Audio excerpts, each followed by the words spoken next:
So hello everyone, welcome to our channel Shiksha Gurukul. जैसा कि आपको पता है, हम वीडियो की एक सीरीज चला रहे हैं। इसी सीरीज में हमारी जो आज की 11वीं वीडियो होने वाली है, जिसका हम पार्ट 1 देखने वाले हैं। आज की जो वीडियो होने वाली है बड़ी इंटरेस्टिंग होने वाली है, क्योंकि आज का जो टॉपिक है हमारा है वर्ड्स डिनोटिंग कलेक्शंस, यानी कि ऐसी वीडियो जिसमें आपको पता चलेगा जब ग्रुप ऑफ चीजें रखी होती हैं, प्लिथोरा ऑफ चीजें रखी होती हैं एक साथ, तो उनको क्या बोलते हैं। जैसे कि पेबल्स ऑफ, जैसे बहुत सारी चीजें पत्थर रखे हुए हैं, या फिर पाइल्स ऑफ पेबल्स अगर हम बोलते हैं तो किसके लिए यूज हो रहा है। सिर्फ पाइल्स क्या पत्थरों के लिए यूज होता है, या किसी ग्रास के लिए भी यूज होता है, किसी पेपर के लिए भी यूज होता है, किसी बेडशीट के लिए भी यूज होता है, या और भी बहुत सारी चीजें जो डे टू डे लाइफ में हम यूज करते हैं। लेकिन हमें कंफ्यूजन हो जाती है बहुत सी बार कि हम समझ नहीं पाते कि जब झुंड में बहुत सारी चीजें रखी हुई हो, या फिर जब बहुत सारी चीजें एक अच्छे मैनर्ड वे में रखी हुई हो, और जब वो ग्रुप में रखी हुई होती है तो उस ग्रुप को पूरे को क्या बोलते हैं।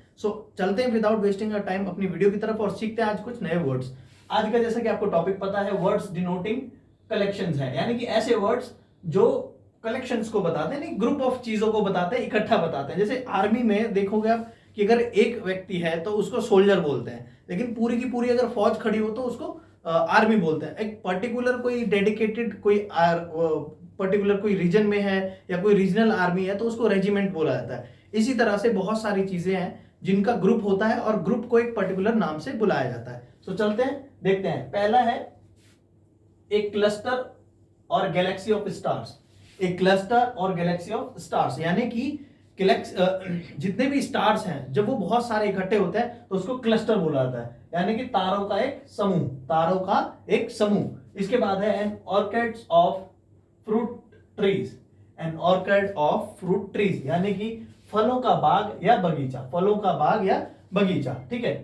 इसके बाद है a rosary of beads. A rosary of beads, rosary of beads का मतलब होता है भजन करने वाली माला, भजन करने वाली माला, यानी कि ऐसी माला आपने देखा होगा जो जप नाम करते हैं। बहुत सारे लोगों को आपने देखा होगा जो भगवान में बहुत ज्यादा बिलीव करते हैं, तो वो एक माला लेके जप नाम करते रहते हैं जो बीड से बनी हुई होती है। बेसिकली तुलसी की माला ज्यादातर देखी जाती है, लेकिन अभी रुद्राक्ष वगैरह और बहुत सारी नंबर ऑफ जो चीजें हैं मार्केट में है।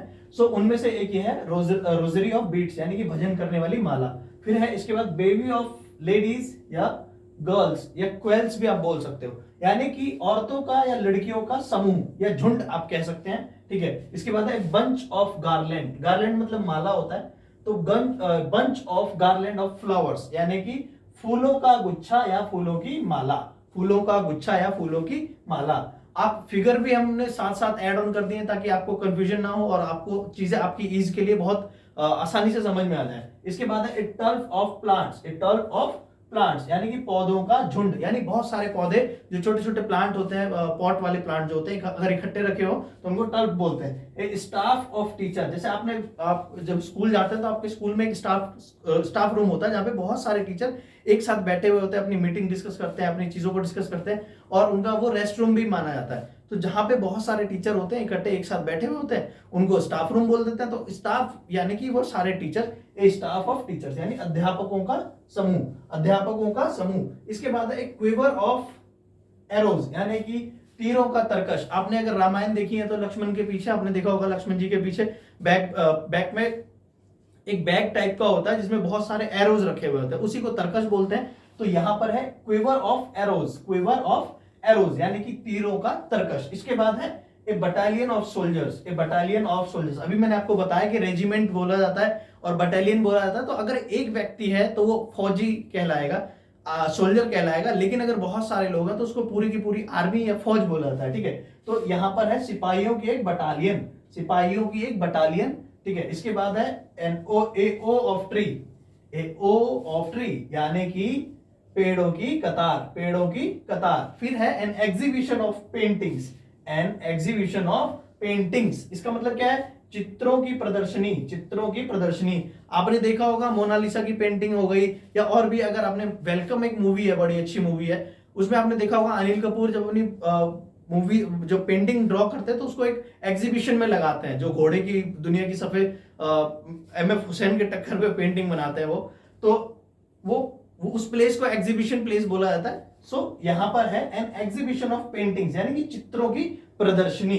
इसके बाद है a row of poles. A row of poles, यानी कि बिजली के खंभों की कतार। यानी आपने देखा होगा जब रास्ते में चलते हैं तो बहुत सारे खंभे 50 मीटर 100 मीटर के गैप में जो होते हैं खंबे होते हैं, पोल्स होते हैं, तो उनको रो ऑफ इलेक्ट्रिक पोल्स कह सकते हो आप, या पोल्स कह सकते हो, किसी भी तरह के खंबे होते हैं तो उनको बोला था खंभों की कतार। इसके बाद है एक क्लम्प ऑफ ट्री, एक क्लम्प ऑफ ट्री यानी कि पेड़ों का झुंड, पेड़ों का झुंड। इसके बाद है ए रेंज ऑफ माउंटेन्स, यानी कि अगर बहुत सारे माउंटेन्स ऐसे ऐसे ऐसे एक सीरीज में है तो इसको इंग्लिश में सीरीज या रेंज बोल सकते हैं, और ये पहाड़ों की श्रृंखला या श्रेणी कहलाएगा। फिर है एक group of island, group of island यानी कि द्वीप, द्वीपों का समूह, द्वीपों का समूह। अच्छा एक बात मेरे को आप बताइए कि अगर कोई जमीन जो चारों तरफ से पानी से घिरी हुई होती है तो उसको द्वीप कहते हैं, यह आज का क्वेश्चन आप समझ लीजिए। तो ऐसी जो कोई चीज जो सिर्फ 3 तरफ से पानी से घिरी हुई हो और एक तरफ जमीन से जुड़ी हुई हो, उसको क्या कहेंगे? इसका आंसर मैं अपनी नेक्स्ट वीडियो में दूंगा। चलते हैं अपनी वीडियो की तरफ। ए पाइल्स ऑफ पेबल्स, पेबल्स यानी कि पत्थर या कंकड़ कह सकते हो, तो कंकड़ों या पत्थरों का ढेर, कंकड़ों या पत्थरों का ढेर। फिर है library of books, library of books यानी कि पुस्तकालय या किताबों का भंडार, ये आपको पता होगा, बहुत बहुत कॉमन वर्ड है। फिर है स्वार्म ऑफ मॉस्किटो, जब आपने देखा होगा जब आप अंधेरे में या शाम के वक्त देखेंगे कि किसी के सर पे बहुत सारे मच्छर घूमते रहते हैं तो उसको बोला था स्वार्म ऑफ मॉस्किटोज। क्या बोला था?